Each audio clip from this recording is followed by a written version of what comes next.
Assalamualaikum warahmatullahi wabarakatuh. Hari ini saya nak buat ulasan perlawanan di antara Terengganu 2 menentang Kuching City, yang mana Terengganu 2 menang 5-1 pada perlawanan ini hasil jaringan dari Hakimi Abdullah dan juga daripada Jordan Mintah serta unggul. Manakala untuk pasukan Kuching City dijaringkan oleh Alif Hassan. Pada perlawanan ini boleh saya katakan Terengganu 2 bermain dengan sangat baik, terutamanya pada first half dari segi counter attack dan juga dari segi build up serta ball position di bahagian tengah.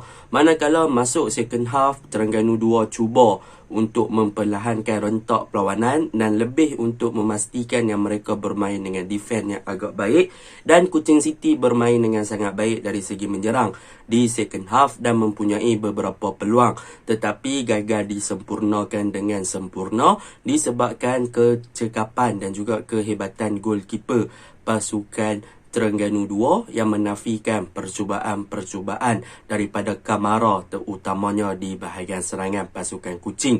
Namun demikian, di 15 minit terakhir, Terengganu 2 mula untuk meningkatkan momentum perlawanan selepas melakukan beberapa pertukaran seperti membawa masuk Muslihuddin Atik dan sebagainya.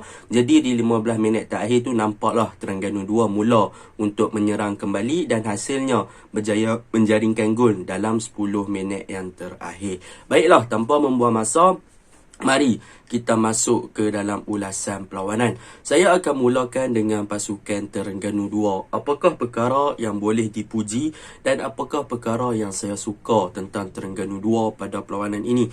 Yang pertama yang saya suka tentang Terengganu 2 pada perlawanan ini adalah di bahagian tengah, iaitu gandingan Azalinullah, Zu Ashraf dan juga Faiz Nasir ketika first half, yang mana ketiga-tiga pemain di bahagian tengah ini berjaya untuk membentuk satu dimensi dan juga ball position yang sangat bagus serta corak permainan yang menarik di bahagian tengah dengan kawalan bola dan juga orang kata apa, rotation pemain serta off ball movement yang sangat bagus untuk memastikan yang Terengganu boleh buka game, boleh cipta banyak ruang dan juga pemain-pemain sentiasa berlari bagi membuka ruang supaya pemain lain boleh melakukan hantaran kepada mereka, sama ada melalui through passing ataupun dalam ruang yang kosong.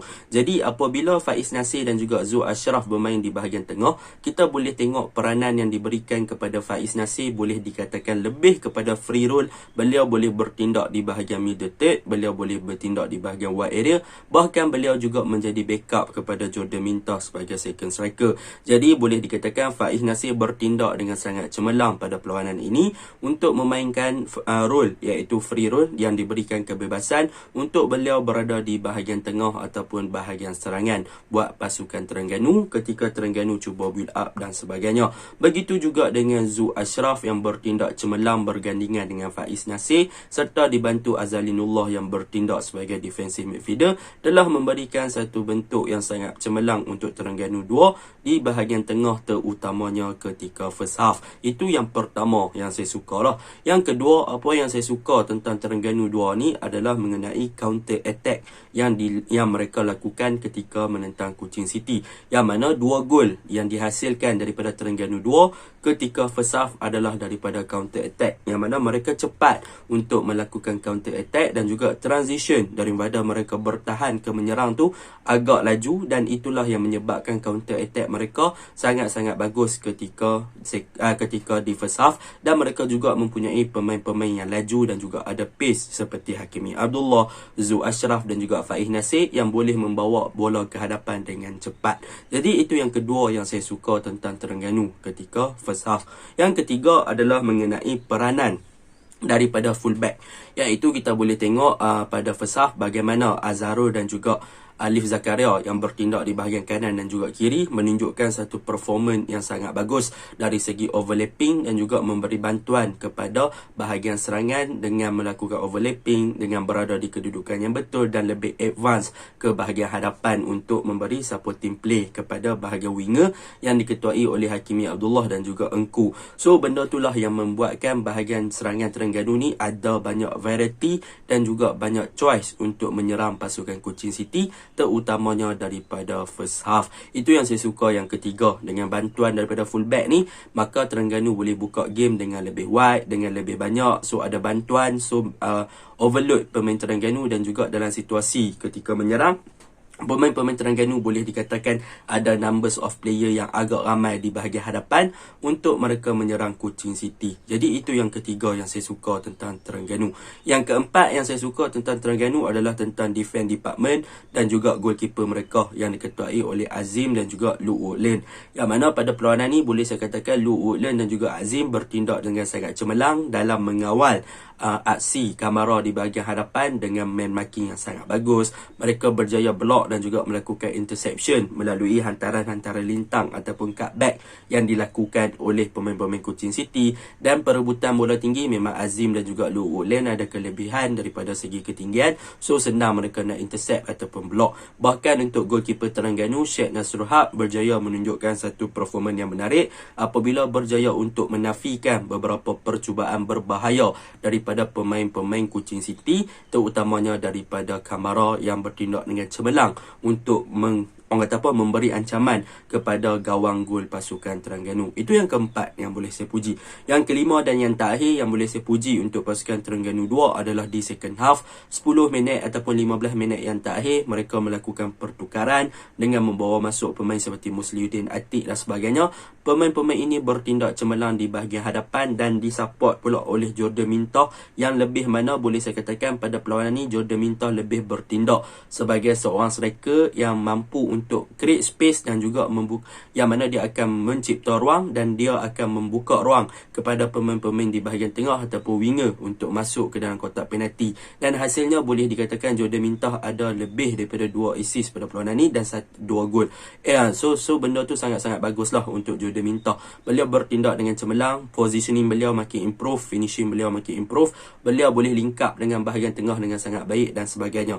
Jadi benda tu boleh saya pujilah. Dan dengan kemasukan Musliuddin Atiq dan beberapa orang pemain di bahagian attacking juga menghidupkan bahagian serangan Terengganu 2 di 15 minit yang terakhir di second half. Yang mana di second half memang nampaklah Kuching City yang lebih dominan dari segi serangan, tetapi 15 minit yang terakhir dengan adanya pertukaran tu, pemain-pemain Terengganu lebih advance dan lebih memberi serangan kepada pemain-pemain Kuching. Itu yang boleh saya cakap tentang Terengganu. Overall untuk Terengganu, mereka bermain dengan baik, mereka perform, cumanya mungkin mereka perlu lebih konsisten di bahagian pertahanan untuk lebih peka, sebab mereka berapa kali dibocori dan juga berjaya pemain Kuching City masuk ke dalam di box. Nasib baiklah kecekapan Syed Nasrul Haq menafikan beberapa percubaan. Kalau tak, kemungkinan besar Kuching City boleh melakukan comeback menentang Terengganu 2 yang dah selesa mendahului 3-1. Baiklah, itu untuk Terengganu 2. Yang kita masuk pula kepada Kuching City. Untuk Kuching City, apa yang boleh kita cakap? Yang pertama tentang perkara yang boleh dipuji adalah di second half.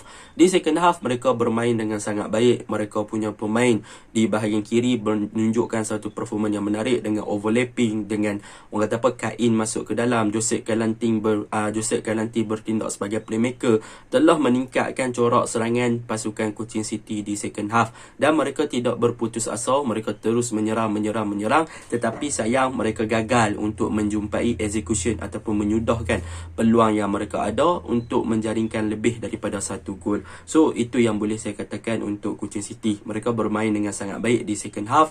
Mereka menunjukkan momentum yang baik, konsistensi yang bagus, serangan yang baik, build up yang sangat cemerlang, overlapping yang sangat bagus dan link up yang sangat baik antara bahagian tengah dengan wide area serta dengan Kamara. Tetapi dari segi execution, peluang yang ada mereka gagal execute peluang-peluang tersebut dengan sempurna. Kamara lah paling banyak peluang tapi gagal disudahkan. Yang kedua yang boleh saya puji tentang set pieces lah.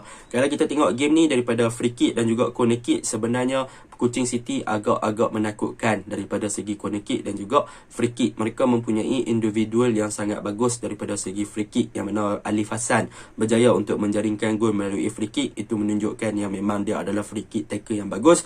Manakala untuk corner kick, mereka banyak kali menang bola dalam perebutan di dalam D-box ketika dapat corner, tetapi sayang macam saya cakap tadi, execute dan juga dengan kecekapan daripada Syed Nasrullah serta dengan beberapa percubaan yang disia-siakan, kena palang dan sebagainya, maka corner kick tersebut gagal dimanfaatkan dengan baik. Tetapi memang corner kick tu menunjukkan yang Kuching City ni memang praktis dan mereka ada kelebihan untuk manfaatkan peluang daripada corner kick sebenarnya, tetapi gagal dimanfaatkan. Jadi untuk overallnya, untuk Kuching City, apa yang perlu mereka perbaiki adalah daripada segi transition. Ketika mereka menyerang, mereka perlu lebih cepat untuk kembali membentuk pertahanan sebab mereka 2 kali kena counter attack. Dan untuk bahagian pertahanan, mereka perlu lebih fokus, perlu lebih compact, perlu lebih berdisiplin dan lebih perlu untuk react dengan keadaan dalam game. Kalau tak, kenalah sampai 5-1 semalam disebabkan disiplin, man marking, ruang yang kosong diberikan dan mereka tak terlalu compact, menyebabkan pemain-pemain Terengganu berjaya untuk exploit mereka punya barisan pertahanan. Untuk bahagian tengah, dah boleh puji dah Joseph Kalanti as a link up dan juga playmaker memang perform. Jadi itu saja ulasan saya. Assalamualaikum.